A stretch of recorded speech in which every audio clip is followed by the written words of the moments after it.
தந்தையின் ஆவியார் எங்கள் வழியாய் பேசுவார்.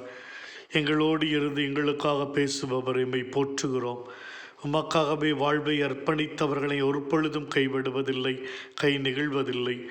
ஒவ்வொரு பாடுகளிலும் வேதனைகளில் நீர் பேசுகிறீர். தீச்சோலைகள் நடுவே 3 இளையோர். நாங்கள் வழிபடுகிற கடவுள் எங்களை மீட்க வல்லவர்.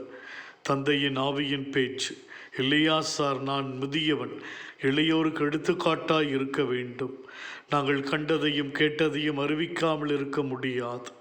இயேசுவின் மரணப்பாடுகளை தாங்கிச் செல்வேன்.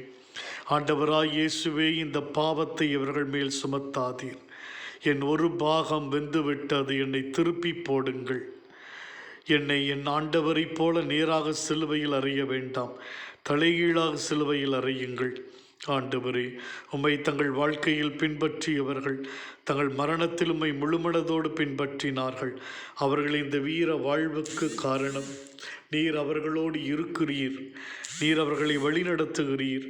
அவர்களோடு பின்னி பிணைந்திருக்கிறீர் என்று நம்பினார்கள். எங்களுடைய துன்ப சோதனை நேரத்திலும் எங்களை வழிநடத்தும். எங்களுக்கு துணையாக இருந்தருளும். எங்களை பலப்படுத்தி முடிய பணியை நாங்கள் சாட்சியத்துடன் செய்ய எங்களுக்கு வரம் தாரும். முடிய பிள்ளைகளாக ஒவ்வொரு நாளும் நாங்கள் வாழ அடியெடுத்து வைக்க கிருபை செய்தருளும்.